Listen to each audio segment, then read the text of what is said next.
आदाब दोस्तों, मैं हूं एम वाजिद। प्राइम टाइम में आज हम बात करेंगे दिल्ली इंतखाबी नताइज की।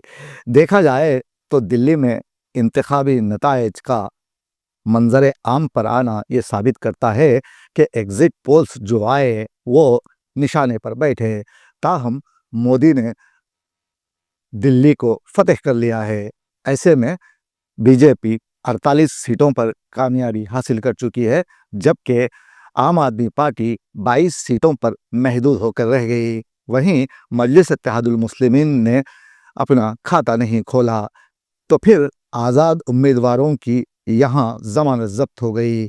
अब ये तमाम मसला क्या है और बीजेपी इस कदर शानदार कामयाबी कैसे हासिल करने में कामयाब हुई, और साथ ही अरविंद केजरीवाल क्यों अपनी खुद की नशिस्त से हाथ धो बैठे, ये तमाम बातें जानने के लिए देखिए हमारे नुमाइंदे मोहम्मद इस्माइल की दिल्ली से ये खास रिपोर्ट।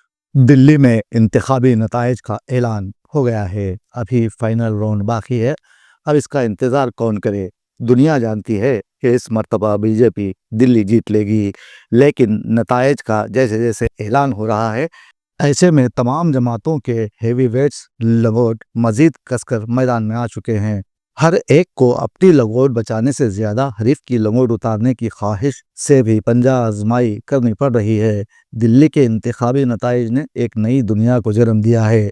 अवामी थिएटर में शाहकार का दर्जा पाने वाले जुमले अब इंतखाबी नताइज की शान बढ़ाने के लिए इस्तेमाल किए जाने लगे हैं, और कहा जाने लगा है कि ये महज मोदी जी की वजह से हुआ है, क्योंकि मोदी कामयाबी की ज़ामिन समझे जाने वाली शख्सियत है।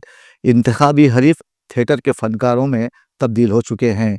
कोई अपनी जीत पर खुशी मना रहा है, तो कोई मातम मनाने पर मजबूर है। दिल्ली इंतखाबी मंजरनामे पर सिर्फ दो पार्टियां उभरी हैं, आम आदमी और बीजेपी। कांग्रेस पार्टी को इस इलेक्शन में मुंह की खानी पड़ी। इसकी कई वजूहात हो सकती हैं। दिल्ली वालों से कांग्रेस ने कई वादे किए।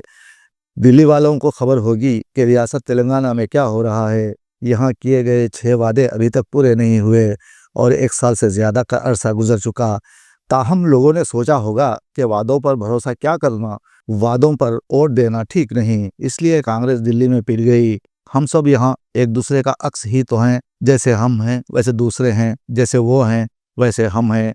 सियासतदान भी कोई आसमान से तो नहीं उतरे कि दूध के धुले हों, और हम उनके मुतहर होने की शहादत देने से कतराएं। जिस तरह माशरे में दूसरे सब लोग बाहम दस्तो गरेबा हैं, उसी तरह सियासतदान भी एक दूसरे की पगड़ी उछालते रहते हैं।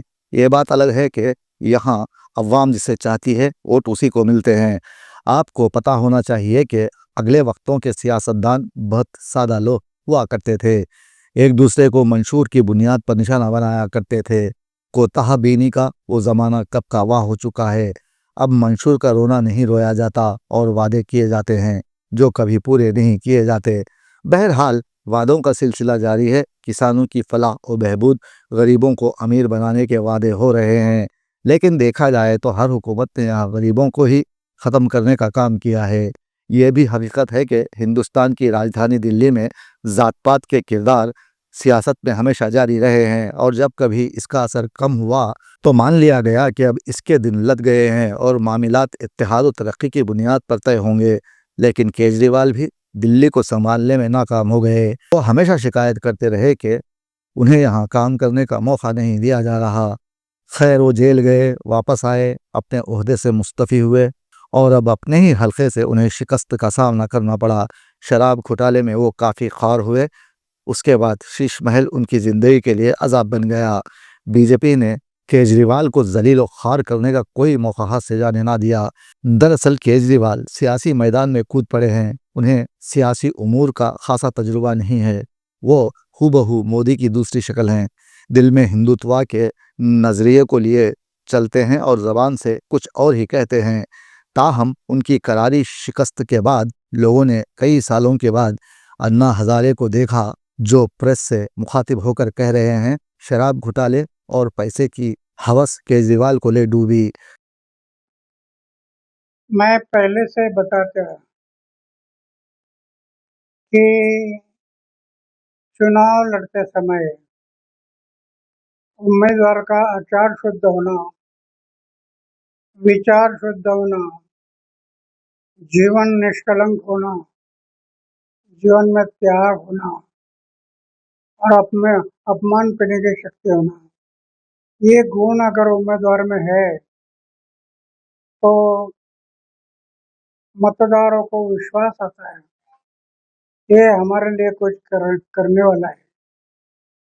मैं बार बार बताते गया हूँ, लेकिन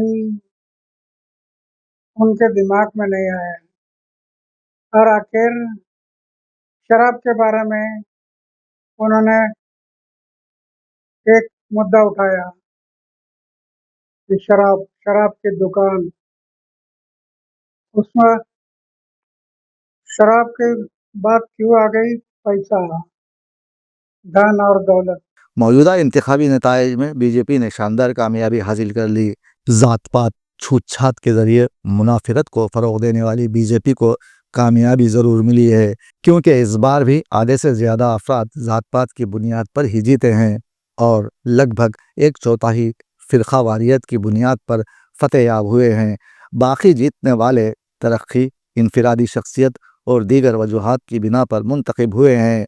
इस तरह ये असम्बली नताइज दिल्ली में किसी बड़ी तब्दीली का कोई वाज़ेह इशारा नहीं दे रहे, बल्कि इस बात को साबित कर रहे हैं कि आज भी देश ज़ात पात और मजहबी मुनाफिरत का बुरी तरह शिकार है, क्योंकि आने वाले दिनों में जिन असबाब को कमज़ोर गर्दाना जा रहा है उनकी अहमियत फिर से बढ़ सकती है। इन नताइज के बाद मोदी की वाह वाह होने लगी है। अगर दिल ही दिल में मोदी को कोसने वाले कम नहीं तो उन्हें दिल की गहराइयों से दुआ देने वाले भी अच्छे खासे हैं। वो अभी भी उम्मीद में हैं कि मोदी 15 लाख उनके खाते में ज़रूर जमा करेंगे। दिल्ली की हद तक तो मोदी ने मामलात को तह उबाला कर दिया है ताकि सियासत के मुर्दे में कुछ जान तो पड़े, महफिल की रौनक कुछ तो बढ़े। फिर एक बार साबित हो गया कि मोदी सब पर ना सही बहुतों पर भारी हैं। दिल्ली में बीजेपी की कामयाबी के बाद आने वाले वज़ीर आज़म की तस्वीर भी पेश की जाने लगी है। नए वज़ीर आज़म योगी होंगे। सियासी माहौल में एक खुशी का माहौल दिखाई देने लगा है। आल इंडिया मजलिस इत्तेहादुल मुस्लिमीन ने दिल्ली में कामयाबी की भरपूर कोशिश ज़रूर की, मगर नाकामी उनके हाथ लगी। इन सब बातों के बावजूद मैं तो यही कहूँगा कि कांग्रेस पार्टी को मनमानी वादे करने से गुरेज किए जाने की ज़रूरत है। बेहतर यही है कि तरक्की याफ्ता और खुशहाली की ज़ामिन आमीरियत से लूली लंगड़ी जमहूरियत ही फली है।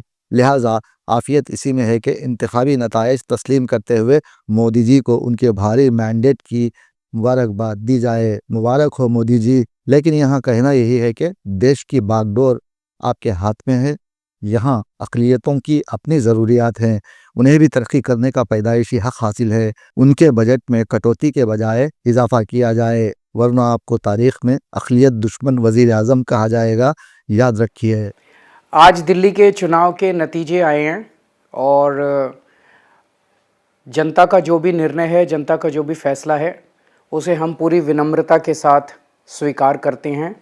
जनता का निर्णय सर माथे पर। मैं भारतीय जनता पार्टी को इस जीत के लिए बहुत बहुत बधाई देता हूं और मैं उम्मीद करता हूं कि जिस उम्मीद के साथ और जिस आशा के साथ लोगों ने उनको बहुमत दिया है, वो उन सभी उम्मीदों और आशाओं पे पूरा उतरेंगे। हमने पिछले 10 साल में जनता ने जो मौका दिया हमें, उन 10 सालों में हमने बहुत सारे काम किए। शिक्षा के क्षेत्र में, स्वास्थ्य के क्षेत्र में, पानी के क्षेत्र में, बिजली के क्षेत्र में और भी अलग अलग तरीके से लोगों को राहत पहुंचाने की कोशिश की उनकी ज़िंदगी में, और दिल्ली के इंफ्रास्ट्रक्चर को भी हमने सुधारने की कोशिश की। अब जो जनता ने हमें निर्णय दिया है, हम न केवल एक कंस्ट्रक्टिव ऑपोजिशन का रोल निभाएंगे, बल्कि हम समाज सेवा, जनता के सुख दुख में काम आना, व्यक्तिगत तौर पे जिसको भी जो ज़रूरत होगी, हम लोगों के सुख दुख में हमेशा काम आएंगे। क्योंकि हम राजनीति में कोई सत्ता के लिए नहीं आए, हम राजनीति को एक ज़रिया मानते हैं जिसके ज़रिए जनता की सेवा की जा सके, जिसके ज़रिए लोगों के सुख दुख में काम आया जा सके। वो काम हम करते रहेंगे और हमें आगे भी इसी तरह से जनता के सुख दुख में काम आना है। मैं आम आदमी पार्टी के सभी कार्यकर्ताओं को बहुत बहुत बधाई देना चाहता हूं। वो बहुत शानदार चुनाव लड़े, बहुत मेहनत की, उन्होंने बहुत कुछ सहा इस पूरे चुनाव के दौरान। उन्होंने बहुत शानदार चुनाव लड़ा, इसके लिए मैं उन सबको, सभी कार्यकर्ताओं को बहुत बहुत बधाई देना चाहता हूं।